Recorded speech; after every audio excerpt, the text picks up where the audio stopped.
completed exercise 5.1. So now in this video we will discuss about 5.2. But before that I will explain some definitions. First of all we will discuss about lines. Lines के कितने type होते हैं हम इस बारे में आज बात करेंगे. So lines, there are three parts of lines, three types of line.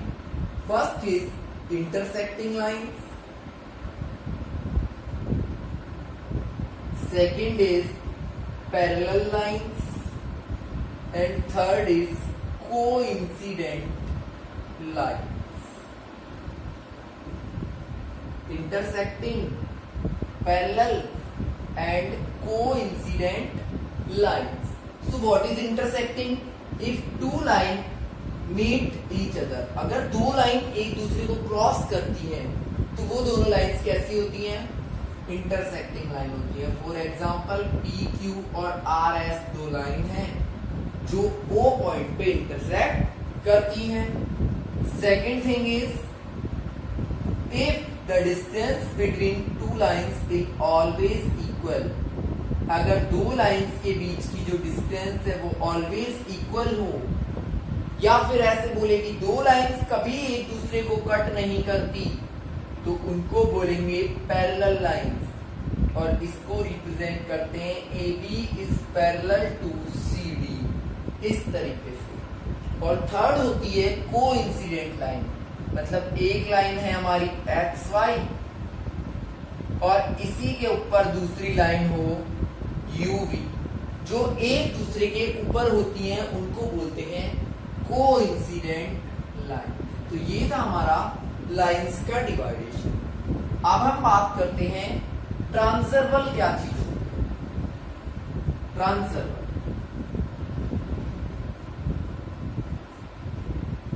तो ट्रांसवर्सल का एक डेफिनेशन होता है, इफ टू और मोर lines intersect each other,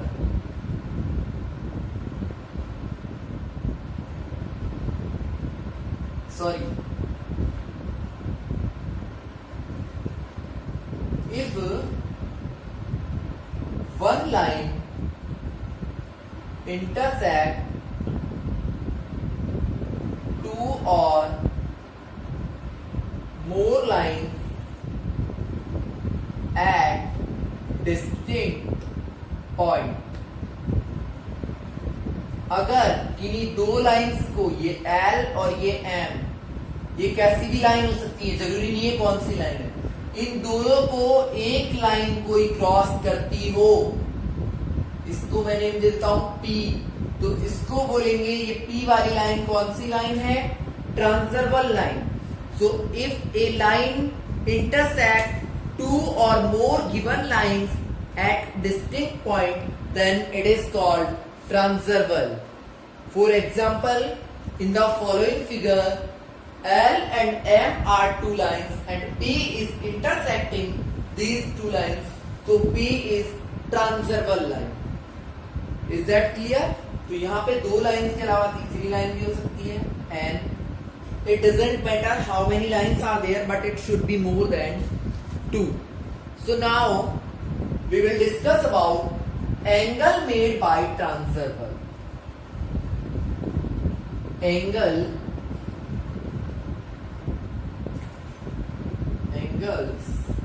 made by transversal. It is very important topic, so please watch it.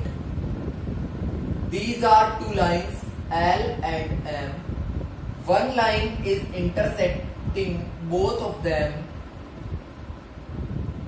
If I will take this type of line, these lines may be parallel or intersecting, it doesn't matter. But if one line is intersecting two lines, it means it is the situation of transversal. So what will be the types of angles? So first, this angle, this and this. Angle 1, 2, 3 and 4. Angle 1, 2, 3 and 4.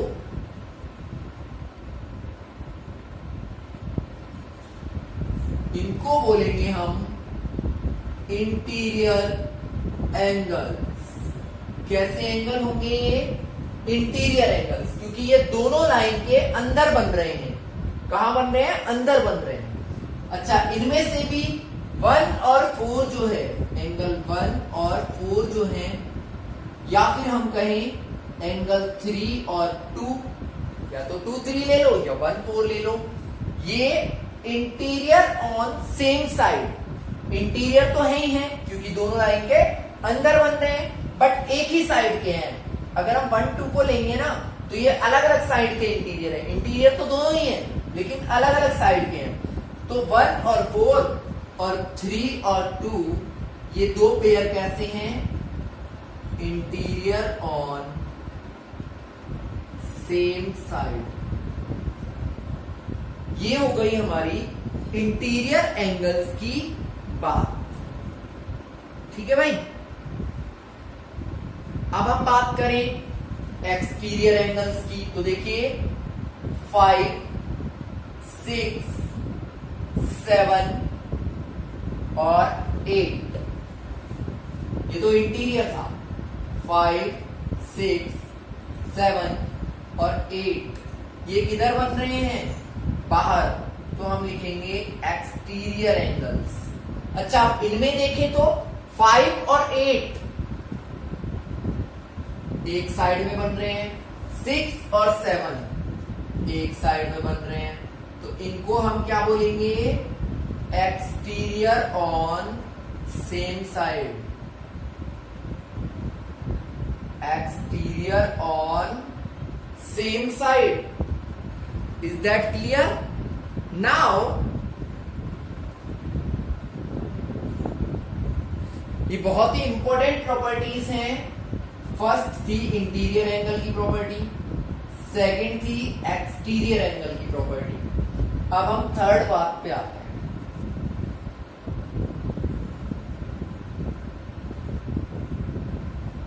आप ध्यान से सुनिएगा।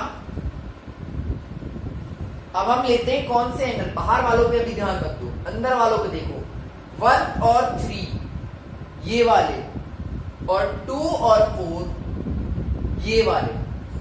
Angle 1, 3, angle 2, 4 ये दोनों और ये दोनों आपस में कौन से हैं? अल्टरनेट। कैसे एंगल होते हैं ये?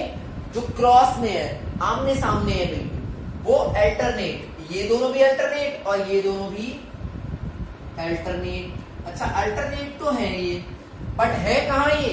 इंटीरियर में। तो इनका पूरा नाम है अल्टरनेट इंटीरियर एंगल्स। ठीक है भाई, अल्टरनेट इंटीरियर एंगल्स।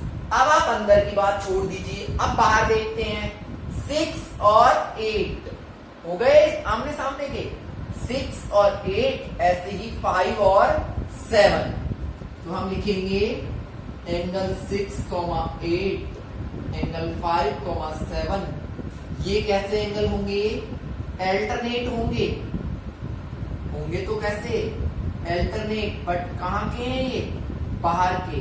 तो अल्टरनेट एक्सटीरियर एंगल्स। ये बात सबको ध्यान में होनी चाहिए, कौन सा एंगल किस नेम से जाना जाएगा। अगर आप ये चीज नहीं समझोगे तो आगे जाके आपको बहुत सारी प्रॉब्लम्स आएंगी। तो इसको यहीं पे क्लियर करना है। फिर एक और प्रॉपर्टी हमारे पास बचती है सिर्फ।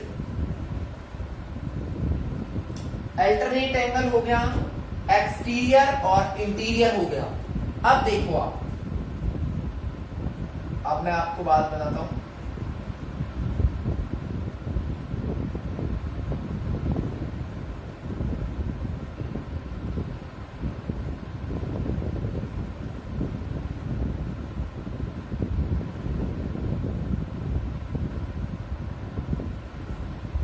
तरीके का हमारा फिगर है।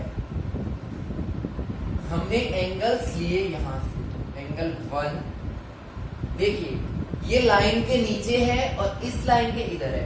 1 के जैसी सिचुएशन इसकी है। ये वाला हमने कौन सा एंगल लिया था? आई थिंक 8 लिया था। तो देखिए अभी मेरे ध्यान हो रही है मैंने कौन कौन से एंगल ले लिए। शायद ये लिया था 1 2 3 4 5 6 7 और 8। मुझे तो ऐसे ही ध्यान है। सो एंगल 1 और 8 ये दोनों एक जैसे एंगल हैं क्योंकि इनकी सिचुएशन एक जैसी है। ऐसे ही एंगल 2 और एंगल 7 दोनों एक जैसे हैं इधर लाइन के। तो एंगल 2 और एंगल 7 भी एक जैसे हैं भाई। फिर आते हैं एंगल 5 और एंगल 4, ये दोनों भी एक जैसे हैं। एंगल 5 और एंगल 4। तो फिर एंगल 6 और एंगल 3 ये भी एक जैसे हैं। एंगल 6, चलिए मैं ऐसे लिख देता हूं, 4 और 5, 3 और 6। ये जो पेयर हैं इनको बोलते हैं हम कोरस्पॉन्डिंग एंगल्स। कौन से? कोरस्पॉन्डिंग एंगल्स, जो कि एक ही सिचुएशन बनाते हैं, जो कि एक ही सिचुएशन में बने हुए एंगल्स हैं, उनको हम क्या बोलेंगे? Corresponding angles.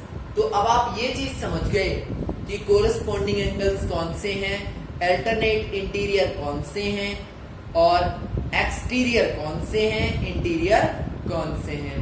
ये तो था एंगल्स कौन कौन से बनते हैं। अब हम बात करेंगे, ये तो था ट्रांसवर्सल लाइन, हमें पता नहीं कैसी है कैसी नहीं है। अब हम बात करेंगे कि ट्रांसवर्सल तो हो ही हो, बट लाइन कैसी होनी चाहिए? Parallel line. लाइन कैसी होनी चाहिए? Parallel line. ठीक है भाई। तो देखो पैरेलल लाइन ये बना दी, एक ये और एक ये, इन दोनों को एक ट्रांसवर्सल कट कर रहा है P। अच्छा अब मैं आपको देखो ध्यान दिलाता हूं, ये एंगल और ये एंगल कैसे हैं? कोरस्पॉन्डिंग। ये एंगल और ये एंगल भी कैसे हैं? कोरस्पॉन्डिंग। ये एंगल और ये एंगल भी कैसे हैं? कोरस्पॉन्डिंग। ये एंगल और ये भी कैसे हैं? कोरस्पॉन्डिंग। ये चीज ध्यान आ गई। अच्छा, अंदर वाले इंटीरियर, बाहर वाले एक्सटीरियर। अंदर के opposite interior, sorry alternate interior, और बाहर के अपोजिट अल्टरनेट एक्सटीरियर। यही पढ़ा है हमने। तो 1 2 3 4 5 6 7 8। अब पैरेलल लाइंस में क्या अलग चीज होती है ये ध्यान से सुनो। पैरेलल लाइंस के कुछ रूल हैं। क्या रूल्स हैं वो मैं आपको लिखवा देता हूं। ईच पेयर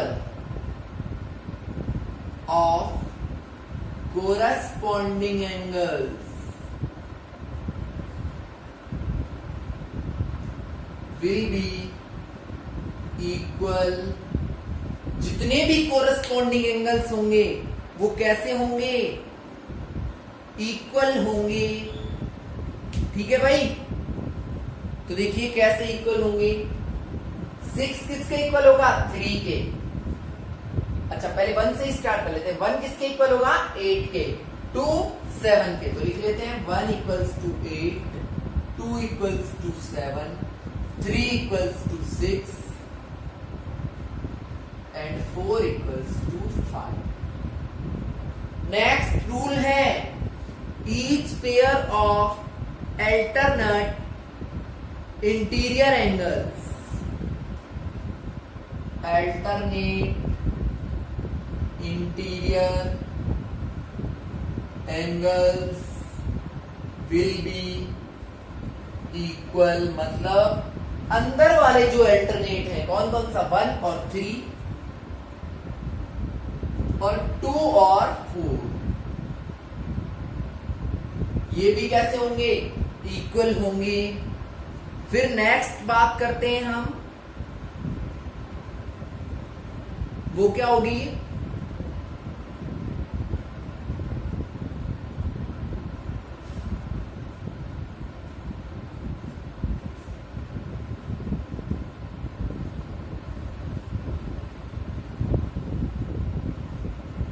थर्ड और important, alternate of same side। अच्छा, alternate of same side कौन कौन से हैं? alternate इंटीरियर लिखो इसको पहली बात तो, alternate इंटीरियर। तो alternate इंटीरियर, सॉरी इसको मैं सही से लिख देता हूं, interior angles on same side will be supplementary। Supplementary का मतलब क्या होता है भाई, जिनका सम कैसा हो 180। तो alternate interior on same side कौन कौन से हैं, 1 और 4, 2 और 3। तो 1 और 4 का सम कितना होगा 180, 2 और 3 का सम भी कितना होगा 180। ठीक है भाई, ये आपका कुछ इंपॉर्टेंट पार्ट था जो आपको लाइंस के चैप्टर में ध्यान में रखना है। बिना इसको ध्यान में रखे आप चैप्टर बिल्कुल भी नहीं कर पाओगे। तो ये आपको पॉइंट्स अपनी नोटबुक में भी लिखने हैं और ध्यान में भी रखना है। ठीक है भाई। अच्छा, एक और चीज सुन लो। पहली बात तो अगर दो पैरेलल लाइंस को एक लाइन काटे तो ये 3 रूल होंगे, लेकिन उल्टा भी हो सकता है। जहां ये 3 रूल अप्लाई हो रहे हो तो ये समझ जाना कि लाइंस कैसी हैं, पैरेलल हैं। उल्टा भी पूछा जा सकता है, भाई लाइन पैरेलल है तो ये 3 रूल अप्लाई होते हैं जो अभी लिखवाए हैं। उल्टा भी तो हो सकता है, जहां ये 3 रूल अप्लाई होते हैं वहां लाइंस कैसी होंगी, डेफिनेटली पैरेलल होंगी। तो ये आपको ध्यान में रखना है। अब हम करेंगे हमारी एक्सरसाइज 5.2, वो हम करेंगे नेक्स्ट वीडियो में। सो प्लीज आप लोग नेक्स्ट वीडियो तो जरूर ही देखो।